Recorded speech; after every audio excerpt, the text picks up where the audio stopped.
Video ini dipersembahkan oleh Hijrah Muda Channel.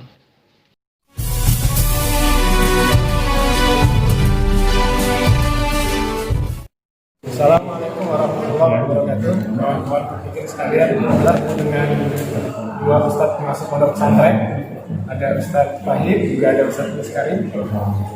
Pada kesempatan kali ini kita ingin meminta pandangan beliau, khususnya kepada Ustadz Fahim, ya, bagaimana relasi antara akidah dan pemikiran. Artinya bagaimana sebuah pemikiran yang solid itu dibangun dari pijakan akidah yang kokoh. Bismillahirrahmanirrahim. Jadi tidak ada yang paling benar di muka bumi ini kecuali la ilaha illallah, yaitu akidah yang benar. Dan ingat, pada dasarnya semua manusia itu punya akidah, dan akidahnya benar, baik orang mukmin maupun orang kafir. Cuman masalahnya orang kafir memiliki akidah setelah dia mati.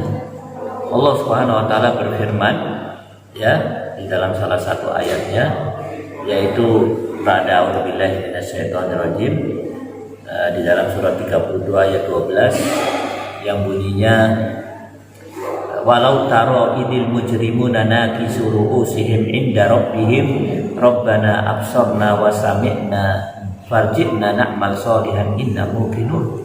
Alangkah ngerinya kalau engkau melihat orang-orang yang berdosa disiksa oleh Allah Subhanahu wa taala. Pada saat itu mereka mengeluarkan pernyataan yang istimewa. Ya Allah, pada hari ini kami sudah bisa melihat kekuasaan-Mu, dan pada hari ini sudah bisa mendengar kekuasaan-Mu, dan tidak ada yang kami minta kecuali satu, kembalikan kami ke bumi. Untuk apa? Untuk beramal soleh. Kenapa? Karena kami punya akidah. Semua manusia punya akidah. Cuman sayang orang kafir akidahnya muncul ba'dal maut, setelah mati. Sementara orang mukmin akidahnya qoblal maut. Nah, ini yang pertama. Yang kedua, akidah inilah yang akan membawa seseorang kepada jalan yang lurus, ya. Dan yang ketiga, akidah inilah yang akan membangun seseorang mempunyai pemikiran yang benar. Apa sih sebenarnya hakikat pemikiran yang benar? Pemikiran yang benar itu mempunyai beberapa hakikat. Hakikat yang pertama, dia yakin seyakin-yakinnya bahwa kehidupan yang sebenarnya adalah akhirat. Di dunia bukan kehidupan yang sebenarnya, tapi dunia tempat untuk beramal untuk mendapatkan akhirat. Kemudian pemikiran yang benar juga mempunyai hakikat yang kedua, yaitu bahwa di hadapan Allah nanti ada pengadilan. Apa yang akan diadili, apa saja yang kita amalkan itu, dan nanti di akhirat akan mendapatkan balasan daripada itu semua. Nah, ini dasar utama daripada pemikiran yang benar, dan di atas dasar itulah akan lahir hal-hal yang patut untuk dibanggakan oleh seorang manusia di hadapan pengadilan Allah. Dan ini dasar daripada akidah. Maka menjawab pertanyaan saudara kita tadi, korelasinya antara pemikiran yang benar dengan akidah amat sangat kuat. Atau dengan bahasa lain, tidak akan pernah benar pemikiran seseorang kalau tidak bersandarkan kepada akidah. Atau akan salah pemikiran seseorang dari sumber apapun yang dia ambil kalau tidak bersumber pada akidah. Ini perlu kita pahami, karena hari ini kita hidup pada satu masa di mana mungkin semua tidak dirusak, tapi yang paling utama dirusak adalah akidah.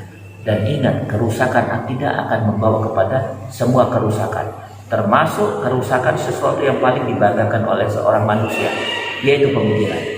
Mungkin itu saya.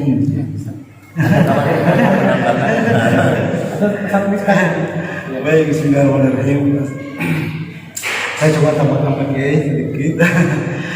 Bismillahirrahmanirrahim. Jadi Allah Subhanahu wa taala itu sudah menjadikan kita orang-orang beriman ini sebagai umat khairu ummatun, sebagai umat. Jadi konsentrasinya adalah, kalau di saya itu coba menambahkannya di sisi bagaimana kita berpikir untuk menjadi khairu ummah. Kita sudah pada posisi khairu ummah, tetapi orang yang tidak berpikir dirinya baik itu bisa jadi hina. Itu bisa jadi hina, bisa membuang Islamnya justru menjadi hina. atau memang berpegang teguh pada Islamnya untuk tetap menjadi baik, menjadi umat. Itulah yang terjadi hari ini di tengah-tengah umat kita. Kita sudah baik sebenarnya, tetapi kita membuang Islam kita sehingga kita menjadi hina sehingga seperti yang terjadi hari ini. Kita umat yang disatukan oleh akidah, tetapi tidak ada akidah yang lahir dalam menyatukan kita. Kita adalah umat yang memimpin dunia, dalam sejarah kita juga menampakkan itu. Hari ini justru kita yang menjadi tertindas karena kita tidak berpikir kita sebagai umat. Jadi korelasinya saya pikir kita semua memang harus bangkit berpikir kenapa akidah kita ini, kenapa kita ini menjadi umat yang dihinakan. Di sini Allah Subhanahu wa taala berfirman, "Wa kadzalika ja'alnakum ummatan wasatan." Allah memberikan kita umat di tengah-tengah, bisa hina, bisa mulia. Kapan kita mulia? Ketika kita menjadikan Islam sebagai pimpinan berpikir kita, yang kita temukan, yang kita pegangi, dan kita pun bisa menjadi hina kalau kita membuang Islam. Kita mengambil justru pemikiran-pemikiran yang datang dari orang-orang luar kita. Islam adalah petunjuk kita, Al-Quran, As-Sunnah itu adalah petunjuk kita. Itu semua yang akan menjadi garansi kita menjadi umat yang khairul. Itu yang kita katakan. Ya, baik kawan-kawan berpikir, tadi sudah kita dapatkan dua penjelasan dari dua asatidz kita. Bagaimana korelasi antara iman atau akidah terhadap membangun pemikiran yang benar. Kalau boleh saya ramu dari dua penjelasan beliau tadi bahwa terdapat korelasi yang sangat kuat antara akidah dengan pemikiran. Pemikiran dipengaruhi oleh akidah. Pemikiran benar itu dari akidah yang benar, adapun pemikiran yang salah dari akidah yang salah pula.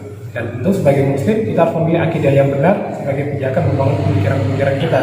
Hingga saatnya nanti dengan pemikiran itu kita akan menjadi khairul ummah. Amin. Demikian perjumpaan kita kali ini. Insya Allah kita akan ketemu lagi dengan banyak lagi tokoh-tokoh yang lain membahas tema-tema pemikiran yang lainnya. Assalamualaikum warahmatullahi wabarakatuh. Waalaikumsalam warahmatullahi wabarakatuh.